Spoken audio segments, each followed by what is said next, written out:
What makes America truly great? Bald eagles, apple pie, an ample amount of interstate highways. The Pop Tarts Bowl is better. Ford F-350s driven by guys who work in accounting. Bad health care. Really big guns. The Pop Tart Bowl is better. On Saturday, December 28th, 2024, the second edition of the annual Pop Tarts Bowl was played.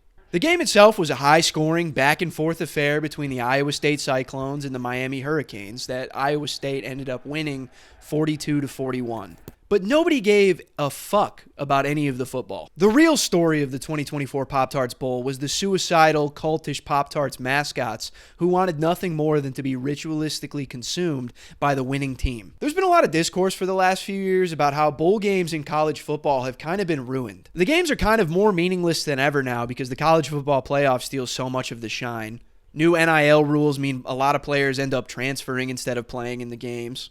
And as usual, a lot of the best NFL prospects sit out of the games entirely to avoid getting injured before they go to make millions of dollars. Those things combined are a recipe for a bad television product. If a lot of the teams don't care and winning the games kind of don't mean anything, why should I care? The Pop Tarts Bowl figured out a solution though. Usually I hate being marketed to, but the Pop Tarts Bowl actually did it in the most fun way possible. They painted sprinkles on the sidelines. They wrapped the goalposts in Pop Tarts foil. Even the trophy is a fully functioning toaster. His career, incarnate word. They just flew right out. Tarts already. Yeah. Hey, you know what? 5-second rule. I think it's nice and warm. But they also created a cult of humanoid toaster pastries that compete against each other for the right to be cooked alive and then have their sweet insides eaten out of their toasted corpse in front of a national television audience. That's magic. That's what gets the people talking. That's what gets eyes to tune in to the Pop Tarts Bowl. If you're unfamiliar with the Pop Tarts Bowl, I want to take a minute to go through the rich history and lore of the game. Yes, the lore. The game has only been played 2 times, and it already has a rich and deep tradition. The game has been around for forever. It just had a bunch of different sponsors. It started as the Sunshine Classic, then it was the Blockbuster Bowl, the CarQuest Bowl, the Micron PC Bowl, the MicronPC.com Bowl, the Visit Florida Tangerine Bowl, the Mazda Tangerine Bowl, the Champs Sports Bowl, the Russell Athletic Bowl, the Camping World Bowl, the Cheez-It Bowl, before finally last year in 2023 it became the Pop Tarts Bowl. Last year's first edition of the game featured number 19 North Carolina State going up against Kansas State. Kansas State won in an upset, yada yada yada, blah blah blah. Who cares? The real star of the show, though, was the first ever edible mascot, the Frosted Strawberry Pop-Tart. At first, Frosted Strawberry was a pretty standard mascot. It messed with the refs, it got into it with some players, it was just kind of generally walking around and having fun as all good mascots do. But what made Frosted Strawberry so special was its stated purpose: to be toasted alive and then eaten by whatever team won the game. When Kansas State won, Frosted Strawberry got to live out its dream. Holding a sign that said "Dreams do come true," Frosted Strawberry descended into a giant toaster, died, and then was torn to shreds by the Kansas State Wildcats football team. It was strange, it was funny, but most of all, it was beautiful. Now, with the Frosted Strawberry Pop-Tart dead, eaten, and digested, the 2023 Pop Tarts Bowl faded away from our memories. A full college football season came and went with a new playoff system put into place. The excitement for this year's bowl season seemed to be for the new 12-team playoff. But once again, the Pop Tarts Bowl stole the show. And they even upped the ante. This year, there was not 1, not 2, but 3 edible Pop-Tart mascots. On December 28th, Wildberry, Frosted Cinnamon Roll, and Hot Fudge Sundae sprinted onto the field, stripped butt naked, and cemented themselves as legends in our hearts forever. The new trio followed in Frosted Strawberry's footsteps as they teased the refs. One of them writhed in pain as the Miami Hurricanes mascot tried to eat it alive on the sideline. It was all great stuff. But while watching, one couldn't help but remember and feel kind of melancholy about the original, Frosted Strawberry, who only 1 year ago warmed our hearts with its gooey, sweet, pink insides. And then, out of nowhere, smoke came from the scoreboard. What is that? Who is that? What is this witchcraft? Is that? No, it can't be. It is.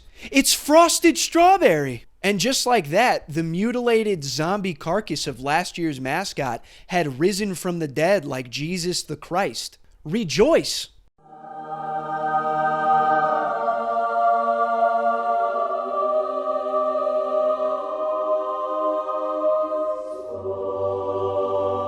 This is what college football is all about. But the question on everyone's mind remained, which one of the new Holy Trinity would have their mortal flesh sacrificed to the almighty toaster? There was a combine to test all of the Pop-Tarts' skills and worthiness, but there was also, believe it or not, a football game taking place. The new wrinkle in the 2024 Pop Tarts Bowl was that the MVP of the game would get to select which of the mascots would be killed and eaten. And Iowa State quarterback Rocco Becht was the man who would decide which pastry would die.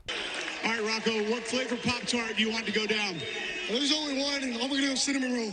Cinnamon roll. We had a couple during the game, and they were pretty incredible. And so it was. Frosted cinnamon roll took its place on the toaster, waved goodbye, descended into the toaster, and in doing so, left this world, but entered Valhalla. Wildberry and Hot Fudge Sundae looked on, jealous but happy for their comrade's sacrifice. Frosted Cinnamon Roll's warm, delicious carcass slid out of the toaster and was promptly torn apart and ravaged by the Iowa State team. But a smile remained on Frosted Cinnamon Roll's face, for it had fulfilled its life's purpose. And in the stands, zombie Frosted Strawberry looked on. It had been a lonely year in the Pop-Tart afterlife for our Frosted Messiah, but now it finally had a companion who knew what the original sacrifice meant. Again, there was a football game that happened. This is just the backstory for the mascots, and that's what makes this so great. The reason the Pop Tarts Bowl is so awesome, despite it being, obvious marketing, is that it doesn't feel like I'm being sold to. There's actually a story here. It feels like there are actual fun, creative people who are behind the marketing for the Pop Tart Bowl. I see at least 4,000 ads a day minimum. In between TikToks, on podcasts, on YouTube, it's ads.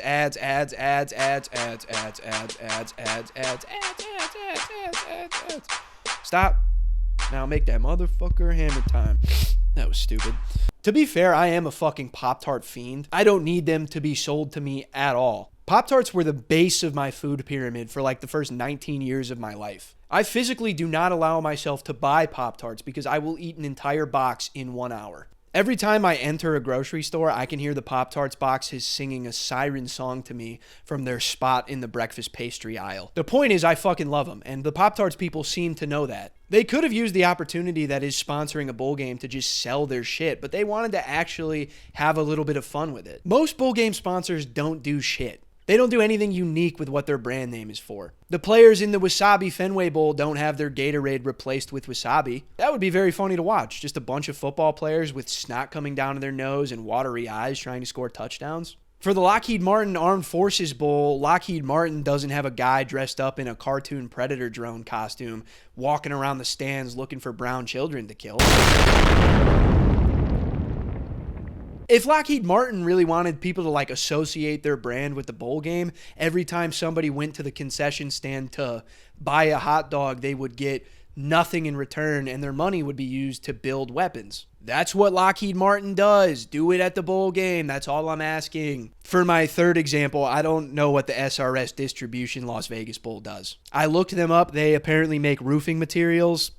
I have no idea why they decided to sponsor a college football game. That doesn't make sense to me. Some bowl sponsors do try. The Duke's Mayo Bowl swaps out the post-game Gatorade bath for the winning coach with a post-game mayo bath. That's pretty funny. The Idaho Potato Bowl does the same thing with French fries. That's also kind of funny. The only one that even comes close to the Pop-Tart Bowl is the Cheez-It Citrus Bowl. This year they had a giant Cheez-It named chainz literally marry a couple on the field. By the power vested in chainz, we now pronounce you husband and wife. You may now kiss the bride. That fucking rules. They also kicked chainz through the uprights like he was a field goal and had him hanging around there.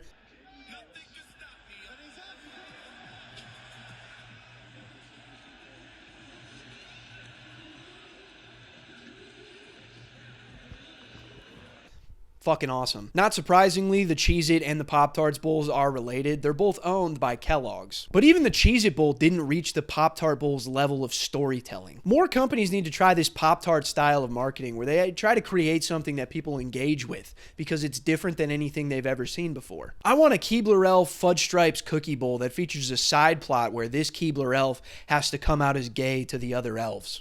I want to have to see him deal with the homophobic rejection of his new boyfriend. And then I want to see the other elves come together and realize that their thinking is outdated and wrong, and that love is love. And I want all this to happen while Boise State is beating Northwestern 38-6. Give me a Dick's Sporting Goods Bowl where the mascot is a drunk dad yelling at his son. And he looks out at the field at the players, and he looks over at his son, and he's like, "That's going to be you someday." And you have his mascot son reply like, "Dad, this is your dream. I wanted to come to Dick's Sporting Goods for ballet shoes." "You're the reason your mother left us. I don't even know if I love you anymore."